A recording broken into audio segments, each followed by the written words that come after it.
కార్తీక పురాణం 2వ అధ్యాయం సోమవార వ్రత మహిమ. జనక, ఇంతవరకు నీకు కార్తీక మాసమునందాచరించవలసిన విధిక్రమము మాత్రమే తెలియచేసి తిని. కార్తీక మాసములో సోమవార వ్రతమునకు ప్రత్యేక ప్రాముఖ్యము గలదు. కాన సోమవార వ్రత విధానమును దాని మహిమను గురించి వివరింతును. సావధానుడివై ఆలకించుము. కార్తీక మాసములో సోమవారం శివునకు అత్యంత ప్రీతికరమైన రోజు. ఆ రోజున స్త్రీ గాని పురుషుడు గాని ఏ జాతి వారైనా గాని రోజంతయు ఉపవాసముండి నదీ స్నానము చేసి తమ శక్తి కొలది దాన ధర్మములు చేసి నిష్ఠతో శివదేవునకు బిల్వ పత్రాలతో పూజ అభిషేకము చేసి సాయంకాలం నక్షత్ర దర్శనం చేసిన తర్వాత భుజించవలెను. ఈ విధముగా నిష్ఠతో నుండి ఆ రాత్రి అంతయు జాగరణ చేసి పురాణ పఠనమునరించి తెల్లవారిన తరువాత నదికి వెళ్లి స్నానమాచరించి తిలదానము చేసి తమ శక్తి కొలది పేదలకు అన్నదానమును చేయవలెను. అటుల చేయలేని వారలు కనీసము 3 బ్రాహ్మణులకైనను తృప్తిగా భోజనము పెట్టి తాము భుజించవలెను. ఉండగలిగిన వారు సోమవారం నాడు 2 పూటలా భోజనము గాని ఏ విధమైన పలహారము గాని తీసుకొనకుండా ఉండుట మంచిది. ఇట్లు కార్తీక మాసమందు వచ్చు సోమవార వ్రతమును చేసిన ఎడల పరమేశ్వరుడు కైలాస ప్రాప్తి కలిగించి శివ సన్నిధికి చేర్చును. భర్త లేని వితంతువు సోమవార వ్రతమును ఆచరించి శివపూజ చేసినచో కైలాస ప్రాప్తియు, విష్ణు పూజ చేసినచో వైకుంఠ ప్రాప్తియు నందును. దీనికి ఉదాహరణముగానొక ఇతిహాసము కలదు. దానిని నీకు తెలియజేసేదను, శ్రద్ధగా వినుము. కార్తీక సోమవార ఫలముచే కుక్క కైలాసమందుట. పూర్వకాలమున కాశ్మీర దేశములో ఒక బ్రాహ్మణుడు కలడు. అతడు పురోహిత వృత్తిని చేపట్టి తన కుటుంబను పోషించుకుంటూ ఉండెను. అతనికి చాలా దినములకు ఒక కుమార్తె కలిగెను. ఆమె పేరు స్వాతంత్ర్య నిష్ఠురి. తండ్రి ఆమెను సౌరాష్ట్ర దేశీయుడగు మిత్రశర్మయ్యను సద్బ్రాహ్మణ యువకునికిచ్చి పెండ్లి చేసెను. ఆ బ్రాహ్మణ యువకుడు 4 వేదము శాస్త్రములను అభ్యసించిన వాడై సదాచార పరాయణుడై ఉండెను. అతడు భూతదయ కలిగినవాడు, నిత్య సత్యవాది, నిరంతరము భగవన్నామస్మరణ చేయువాడును ఎగుటచే లోకులెల్లరూ నతనిని అపర బ్రహ్మ అని కూడా చెప్పుకొనుచుండెడివారు. ఇటువంటి ఉత్తమ పురుషుని భార్యయగు నిష్ఠురి యవ్వన గర్వంతో కన్ను మిన్ను గానక పెద్దలను దూషించుచు అత్తమామలను భర్తను తిట్టుచు గొట్టుచు రక్కుచు పర పురుష సాంగత్యము గలదై వ్యభిచారిణి అయి తన ప్రియులు తెచ్చిన తినుబండారములు బట్టలు పువ్వులు ధరించుచు దుష్టురాలై తిరుగుచుండగా వంశమునకు అప్రతిష్ట తెచ్చుచున్నదని అత్తమామలు ఆమెను తమ ఇంటి నుండి వెడలగొట్టిరి. కాని శాంత స్వరూపుడగు ఆమె భర్తకు మాత్రమే ఆమె యందు అభిమానము పోక ఆమె ఎటువంటి నీచ కార్యములు చేసినను సహించి చీ పో మనక విడువక ఆమెతోనోడనే కాపురం చేయుచుండెను. కాని చుట్టుప్రక్కల వారా నిష్ఠురి గయ్యాలి తనమున కేవగించుకొని ఆమెకు కర్కస అనే ఎగతాళి పేరును పెట్టుటచే అది మొదలందరూ దానిని కర్కస అనియే పిలుస్తూ ఉండేవారు. ఇట్లు కొంతకాలం జరిగిన పైన ఆ కర్కస ఒకనాటి రాత్రి ఏకశయ్యపై తన భర్తగాడ నిద్రలోనున్న సమయమును చూచి మెల్లగా లేచి తాళి కట్టిన భర్తయన్న విచక్షణ గాని దయా దాక్షిణ్యముగుల గాని లేక ఒక బండరాతిని తెచ్చి అతని తలపై గట్టిగా కొట్టినది.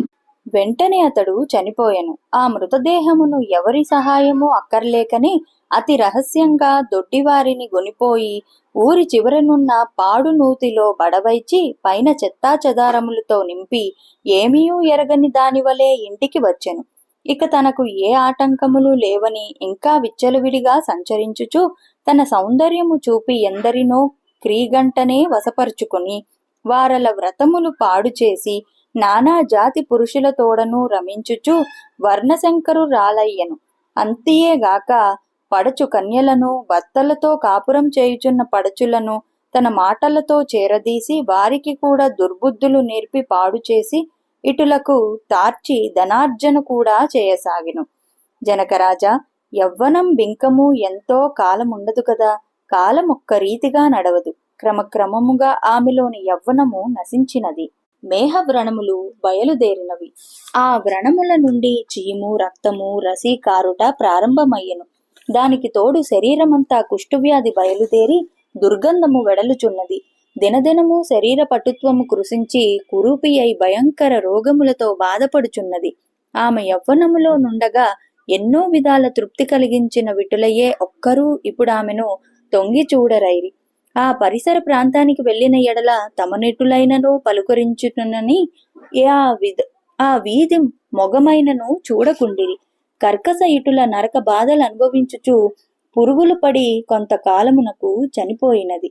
బతికిన నాళ్ళు ఒక్కనాడైనా పురాణ శ్రవణమైనను చేయని పాపిష్టురాలు గదా. చనిపోయిన వెంటనే భయంకరులైన యమభటులు ఆమెను గొంపోయి ప్రేతరాజుయగు యముని సన్నిధిలో నుంచగా, యమధర్మరాజు చిత్రగుప్తుల వారిచే ఆమె పాపపుణ్యముల జాబితాను చూపించి, భటులారా, ఈమె పాప చరిత్ర అంతింతా కాదు, వెంటనే ఈమెను తీసుకువెళ్లి ఎర్రగా కాల్చిన ఇనుప స్తంభమునకు కట్టుబడెడు అని ఆజ్ఞాపించెను. విటులతో సుఖించినందులకు గాను యమభటులామెను ఎర్రగా కాల్చిన ఇనుప స్తంభమును కౌగిలించుకోమని చెప్పిరి. భర్తను బండరాతితో కొట్టి చంపినందుకు గాను ఇనుప గదలతో కొట్టిరి. పతివ్రతలను వ్యభిచారులుగా చేసినందుకు సలసల కాగిన నూనెలో పడవేసిరి. తల్లిదండ్రులకు అత్తమామలకు అపకీర్తిని తెచ్చినందుకు సీమును కరిగించి నోటిలోనూ చెవులోనూ పోసి ఇనుప కడ్డీలు కాల్చి వాతలు పెట్టిరి. తుదకు కుంభీపాకమను నరకములో వేయగా అందు ఇనుప ముక్కలు గల కాకులు, విషసర్పాలు, తేళ్లు, జర్రులు కుట్టినవి. ఆమె చేసిన పాపములకు ఇటు 7 తరాల వాళ్ళు అటు 7 తరాల వాళ్ళు నరక బాధలు పడుచుండిరి. ఈ ప్రకారముగా నరక బాధలను అనుభవించి కడకు కళింగ దేశమున కుక్క జన్మమెత్తి ఆకలి బాధ పడలేక తిరుగుచుండగా కర్రలతో కొట్టువారు కొట్టుచూ, తిట్టువారు తిట్టుచూ, తరుమువారు తరుముచూ ఉండిరి. ఇట్లుండగా ఒకానొక స్తోత్రీయ బ్రాహ్మణుడు కార్తీక సోమవార వ్రతమాచరించి ఉపవాసముండి సాయంత్రం నక్షత్ర దర్శనము చేసి బలి అన్నము నరుగుపై పెట్టి కాళ్ళు చేతులు కడుగుకొనుటకై లోనికేగిన సమయమున ఈ కుక్క వచ్చి ఆ బలి అన్నమును తినెను. వ్రత నిష్ఠాగరిష్ఠుడైన ఆ విప్రుని పూజా విధానము చే జరిపించిన బలి అన్న మగుట చేతను ఆ రోజు కార్తీక మాస సోమవార మగుట వలనను కుక్క ఆ రోజంతయు ఉపవాసముతో ఉండుట వలను శివపూజ పవిత్ర స్థానమైన ఆ ఇంట దొరికిన ప్రసాదము తినుట వలను ఆ సునకమునకు జన్మాంతరాజ్ఞ ముద్భవించెను. వెంటనే ఆ సునకము, విప్రకులోత్తమ, నన్ను కాపాడము అని మొరపెట్టుకొనెను. ఆ మాటలను బ్రాహ్మణుడు ఆలకించి బయటకు వచ్చి చూడగా కుక్క తప్ప అన్యులెవరూ లేనందున లోనికేగెను. మరల రక్షించుము రక్షింపుము అని కేకలు వినపడెను. మరల విప్రుడు బయటకి వచ్చి, ఎవరు నీవు, నీ వృత్తాంతమేమి అని ప్రశ్నించగా, ఎంత నా కుక్క మహానుభావ, ఈ పుట్టుకకు వెనుక 15 జన్మములకు ముందు విప్ర కులాంగనను నేను. వ్యభిచారిణి అయి అగ్ని సాక్షిగా పెండ్లాడిన భర్తను జంపి వృద్ధాపంలో కుష్ఠురోగినై తనువు చాలించిన తరువాత యమదూతల వల్ల మహా నరకం అనుభవించి నా పూర్వీకుల పుణ్య ఫలముల వల్ల ఈ జన్మలో కుక్కనైతిని. ఈ రోజు మీరు కార్తీక సోమవార వ్రతము చేసి ఇచ్చట ఉంచిన బలి అన్నమును తినుట వలన నాకీ జ్ఞానోదయము కలిగినది.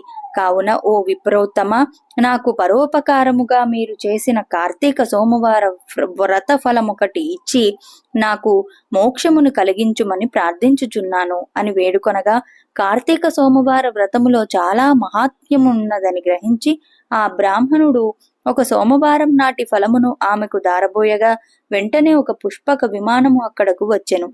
ఆమె అందరికీ వందనము చేసి అక్కడి వారందరూ చూచుచుండగానే ఆ విమానమెక్కి శివ సాన్నిధ్యమునకు ఏగెను.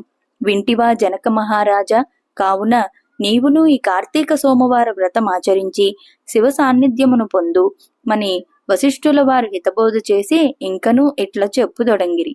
ద్వితీయ అధ్యాయము 2వ రోజు పారాయణము సమాప్తము. హర నమ పార్వతీపతయే, హర హర మహాదేవ, శంభో శంకర.